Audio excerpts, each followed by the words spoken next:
So today we are going to create variables using the Java fundamental data types. That's all these 8 guys. So let's just get to it.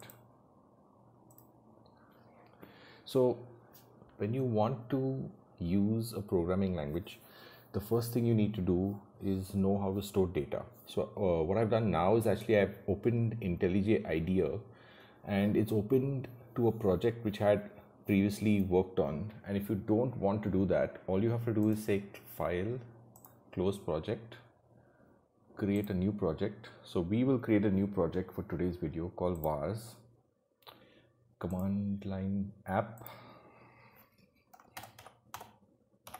Okay, so that's just basically fundamental data variables. So it will start up, and I'm just going to say shift F10 to make sure that everything works, because sometimes I get this error which is java.lang.class not found exception, and really there's no other way apart from sort of closing this project and then maybe trying to reopen it and seeing if it works again. And this time it worked. So sometimes you get that. So if that happens, just close your project and reopen it. So I'm going to say Alt4 to hide the console, Alt1 to hide the project pane, and now we are ready to work by just creating new variables. So how do you create the variables for these Java fundamental data types, right? So we'll start at byte and go down the list. To create a variable, you need to understand how to represent something of this particular type. So these types, for example, are integral data types, which means that you should be able to give an integer to this variable and it should then be able to create itself, right? So the one thing to note though is, for each of these variables, even though they are all integral data types, they all have different sizes, right? And because of that, they all have different ranges. So what we're going to do is we're going to create variables of each of these types within their specified range.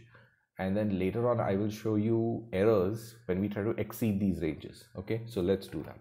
So to create a variable of a particular type, so let's say I want to create a byte. Right, all I do is I say byte, so I name the type, I give the variable a name. In this case I'm going to say b.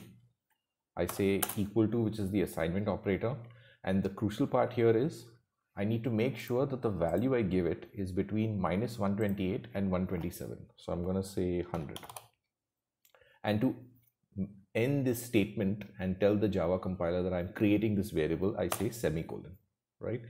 So what I've done here is I've actually created a variable of byte type, and the name of the variable is b. So the way you read it is b is a variable of type byte and its value is 100.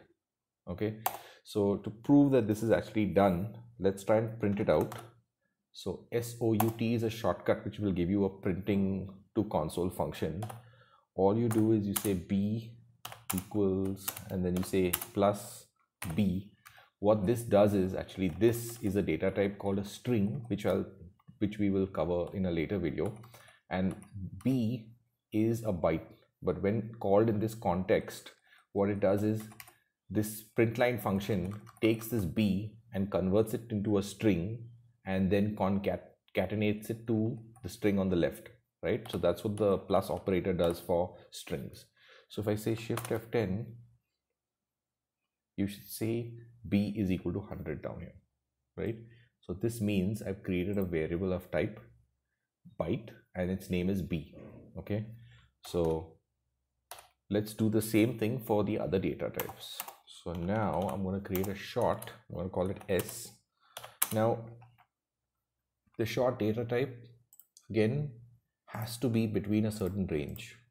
Okay, so I'm going to say 20,000. Now notice what I've done here. I've actually put an underscore in between some of the digits, and this is allowed to make these numbers a little bit more readable. Okay, so I'm going to say s out, same thing here, s equals plus s.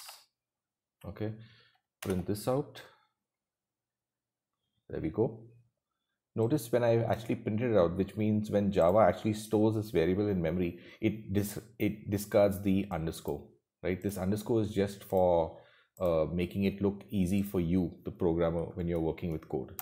Okay, so the third data type in the list is int. So I'm going to say int I equals 200,000,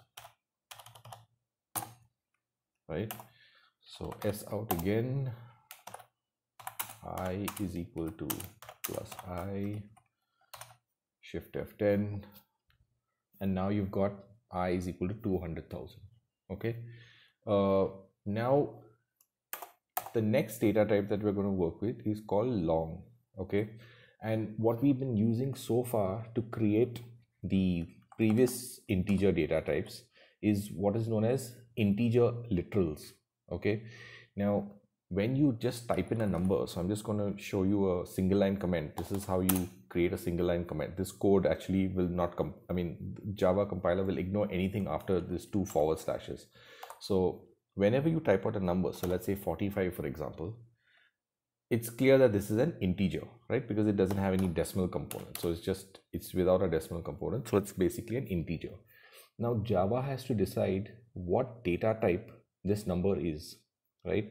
Now we have these 4 and this data type, which are all integral or integer data types.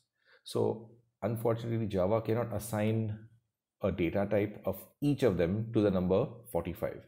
So the Java designers picked int as the data type for a number, right? So that works fine, because here, if you notice, even though 100 is of data type int, that is 100 is equal to int, right? 100 actually fits within the range of a byte. So the Java compiler actually is sort of smart enough to realize that the number you've given it fits within the range, so it doesn't complain. Okay, and in the next video we'll see basically what happens when you skirt these ranges and you sort of go outside the bounds of what should be done. So the reason I was talking about these integral literals is when you now create a long, right, which we say L, and I'm going to say 200,000, right? Now this number is obviously larger than what would fit in an int, and when you type a number, the Java says that that number is actually an int data type, but this number is too big to fit in an int, right? But it will fit in a long. So how do you define a long variable? You just say capital L or small l, right?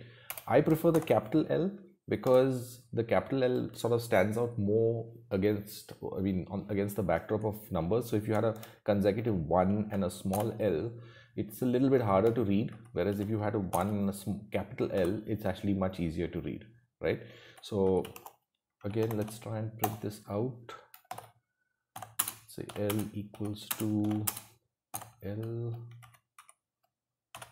print this out. You should see L equals to the humongous number that we've typed in, right?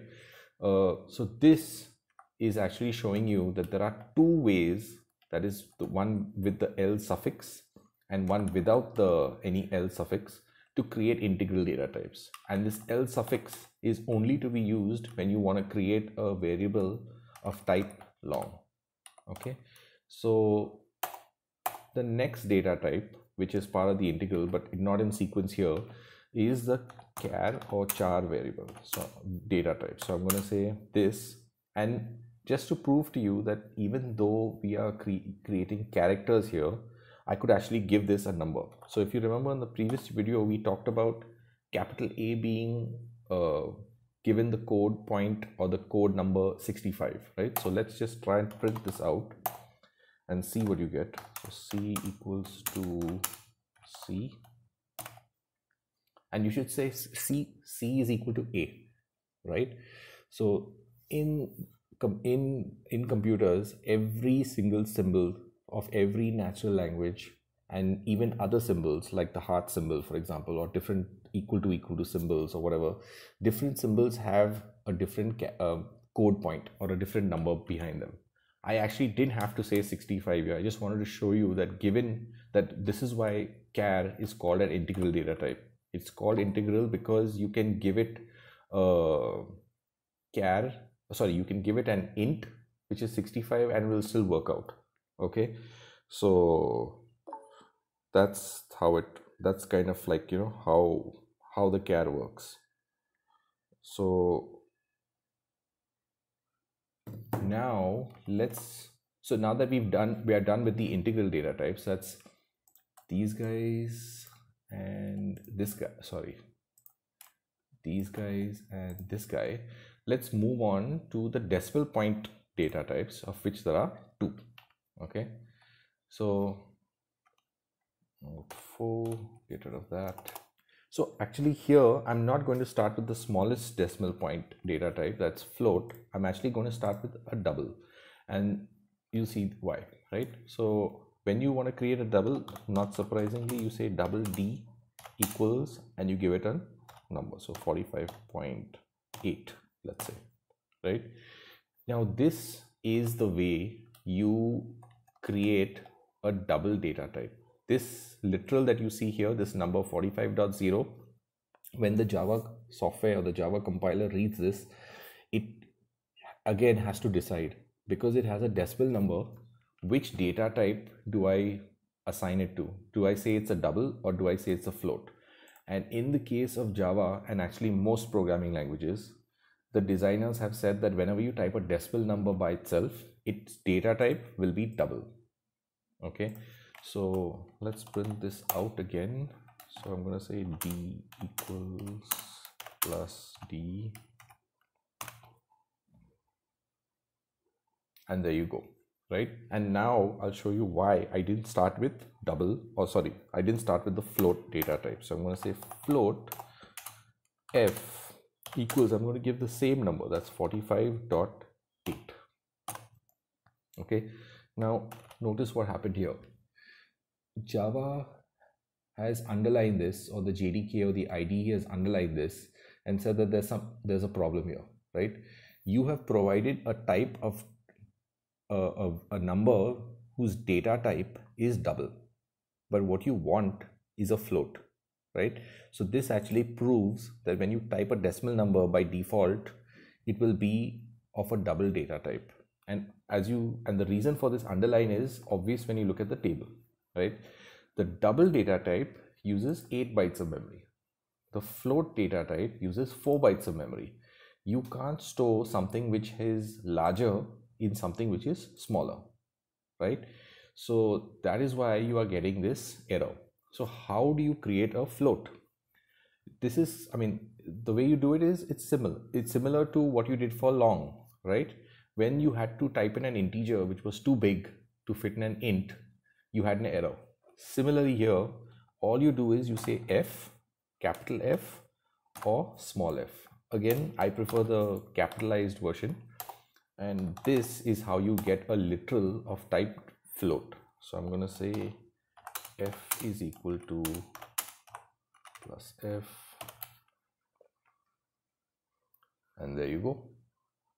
Now pay attention that this 45.8 is not of data type double, it's of data type float, right? Which means that in memory it consumes only 4 bytes. Okay, so now we will just do the last data type, which is Boolean. This one is fairly simple. So true or not, this is just a variable name, and this one can actually have only 2 values, not a range. The first value is either it's false, that's a literal, and true. So you actually type out just the words. So you say false or true, right? Again, everything in programming is case sensitive. So if you say capital T, this is unknown. If you say R, unknown. So if you make a typo with the capitalization, you will get an error. So let's just print this out. So I'm going to say true or not equals plus sorry, there's a mistake here. I should have said true or not, right? That's a variable. So there you have it. Basically, we have created variables of every single data type, all the fundamental data types. And in the next video, we'll actually try and go further with this. So see you in the next one.